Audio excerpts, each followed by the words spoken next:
Assalamualaikum warahmatullahi wabarakatuh.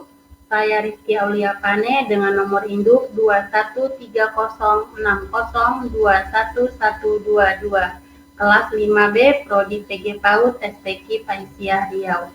Di sini saya akan mempresentasikan hasil dari tugas mata kuliah Komputer dan Gadget dengan judul Laporan Analisis Dampak Positif dan Negatif Gadget terhadap perkembangan perilaku, emosional, dan kebiasaan anak usia 5-9 tahun dengan dosen pengampu Ibu Hidayati Rusnedi, STMKOM. Latar belakang. Gadget adalah istilah yang merujuk kepada perangkat elektronik yang memiliki fungsi khusus dan kerap kali dihubungkan dengan ponsel pintar atau smartphone. Kehadirannya begitu banyak memberikan kontribusi dalam kehidupan sehari-hari.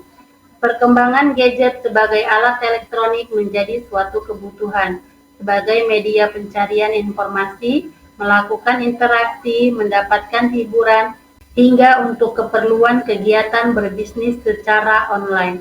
Selain manfaat di atas, gadget juga memberikan dampak pada pola kehidupan manusia, baik dari segi pola pikir, pola rasa, maupun pola perilaku. Penggunaannya berdampak pada semua orang, bukan hanya pada orang dewasa, namun juga pada anak-anak, karena hampir setiap individu kini memiliki gadget. Saat ini, gadget sudah tidak dapat dipisahkan lagi dari kehidupan manusia.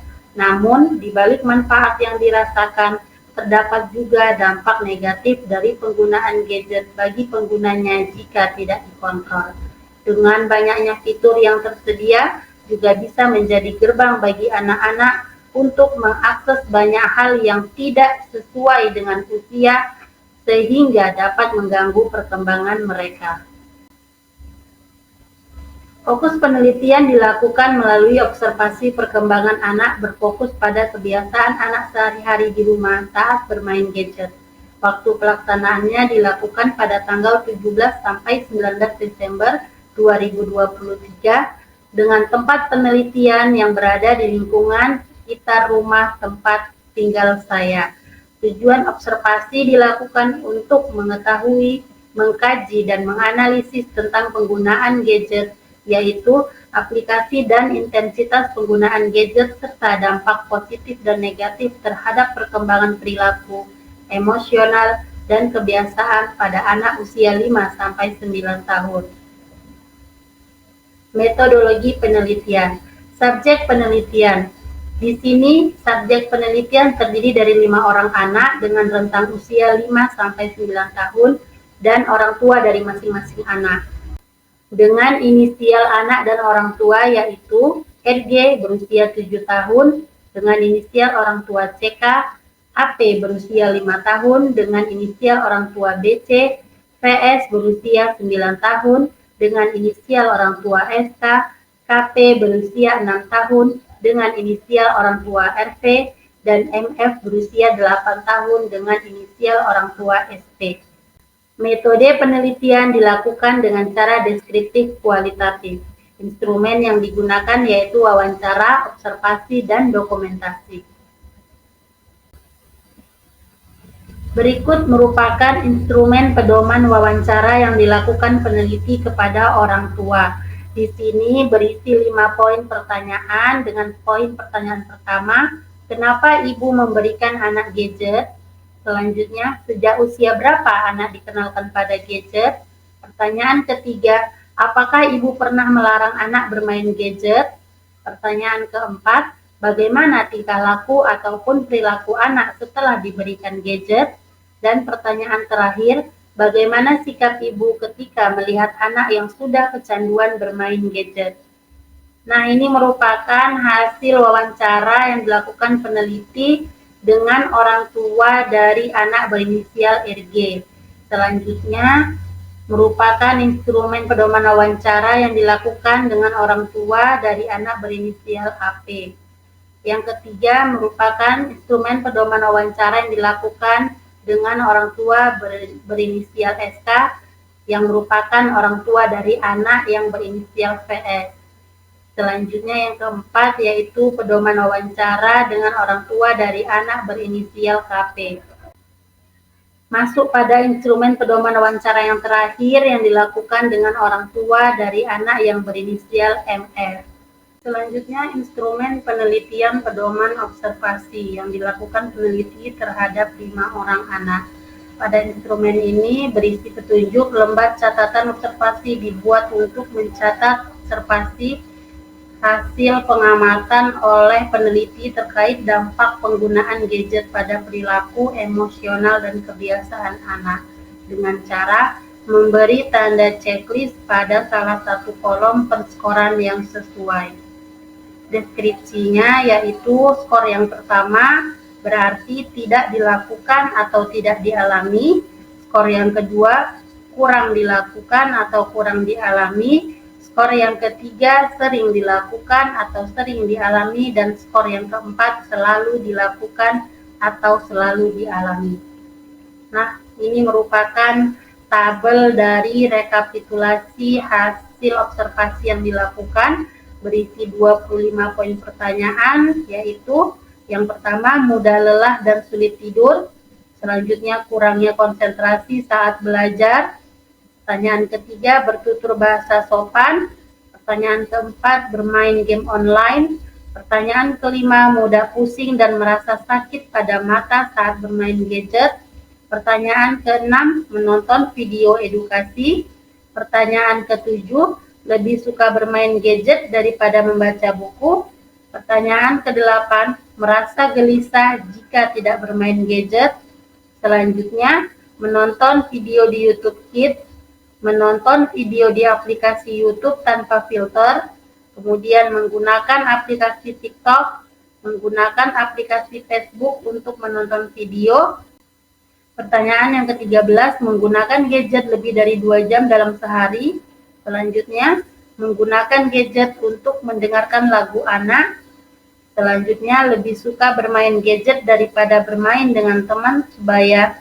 Selanjutnya, menggunakan media sosial untuk mengirim dan menerima pesan seperti WA atau Messenger. Pertanyaan ke-17, mengejek dan mengganggu teman. Pertanyaan ke-18, tidak merespon jika diajak berkomunikasi saat bermain gadget. Pertanyaan ke-19, marah dan kesal saat dilarang bermain gadget.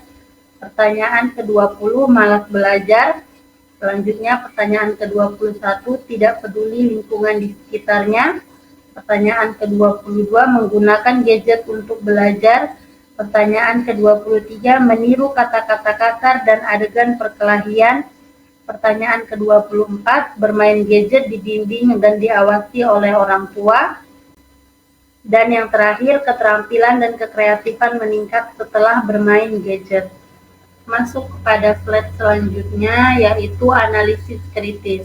Dari data yang telah dikumpulkan sebelumnya diperoleh dan diketahui bahwa penggunaan gadget pada anak lebih banyak menimbulkan dampak negatif daripada dampak positif. Hasil wawancara yang dilakukan dengan orang tua anak dan observasi yang dilakukan pada 5 orang anak teridentifikasi 3 diantaranya mengalami kecanduan gadget. Beberapa dampak buruk yang ditimbulkan dari hal tersebut terlihat pada hasil observasi Ananda dengan inisial RG, VS, dan MF. Antara lain, terganggunya kesehatan anak seperti kesehatan mata yang bermasalah karena terlalu lama menatap layar smartphone, apalagi dengan intensitas kecerahan layar yang tinggi dan durasi penggunaan yang lama, merasa mudah lelah, pusing, dan sulit untuk tidur. Dampak negatif lainnya yang ditimbulkan ketika menggunakan gadget yaitu paparan radiasi yang kerap kali diabaikan, serta terganggunya perkembangan fisik anak karena umumnya anak yang kecanduan gadget lebih banyak pasif atau berdiam diri, jarang bergerak, dan bermain gadget tanpa memperhatikan posisi tubuh yang baik, mengganggu perkembangan sosial emosional anak. Anak dengan kecanduan gadget lebih memungkinkan melakukan kekerasan verbal dan fisik, karena anak cenderung meniru apa yang dilihatnya dan didengarnya saat bermain gadget. Anak akan lebih sulit mengendalikan emosi setelah kecanduan gadget. Mereka akan marah dan kesal ketika orang tua melarang bermain gadget, serta cenderung bersikap acuh tak acuh pada keadaan lingkungan sekitarnya.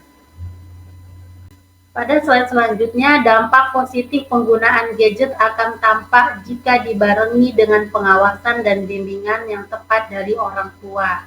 Anak-anak yang menggunakan gadget hanya untuk menonton video edukasi, bermain game offline, dan mendengarkan lagu akan cenderung memiliki kemampuan berpikir lebih baik dalam bidang kognitif, sehingga lebih mudah menyerap pelajaran di sekolah serta memiliki kreativitas dan imajinasi yang lebih tinggi. Terlihat pada hasil lembaran observasi subjek berinisial AP dan KP yang menggunakan gadget dengan batasan dan pantauan dari orang tuanya. Kesimpulan dari penelitian ini, gadget adalah istilah yang merujuk kepada perangkat elektronik yang memiliki fungsi khusus dan kerap dihubungkan dengan ponsel pintar atau smartphone. Kehadirannya banyak memberikan kontribusi dalam kehidupan manusia. Selain bermanfaat, gadget juga memberikan dampak pada pola kehidupan manusia. Dalam penggunaannya, gadget memiliki dampak positif maupun dampak negatif terhadap kehidupan sehari-hari anak. Dampak negatif tersebut disebabkan karena anak terlalu sering menggunakan gadget di rumah tanpa dikontrol oleh orang tua, dan bagi anak yang sudah kecanduan gadget, merasa bahwa gadget adalah hal yang paling menarik perhatiannya melebihi bermain dengan orang-orang di sekitar atau teman sebayanya. Berikut saran dari peneliti, peran orang tua dalam memberikan perhatian yang cukup dan meluangkan waktu bersama anak, serta mendampingi anak dan memberi dukungan kepada setiap kegiatan positif yang dilakukan anak, sangat penting agar perhatian anak tidak selalu berfokus pada gadget, dan anak dapat terhindar dari dampak buruk penggunaan gadget.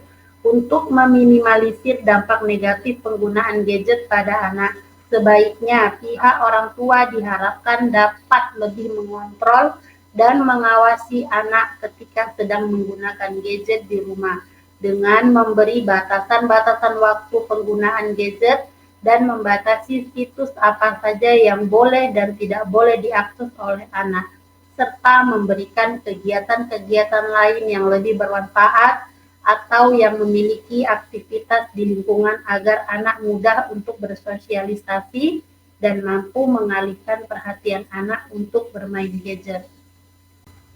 Pada slide selanjutnya terlihat beberapa foto dokumentasi selama peneliti melakukan kegiatan observasi. Dan sampailah kita pada slide terakhir yang menandakan bahwa sampai di sini laporan analisis observasi. Terima kasih sudah menyaksikan. Mohon maaf atas segala kekurangan. Wassalamualaikum warahmatullahi wabarakatuh.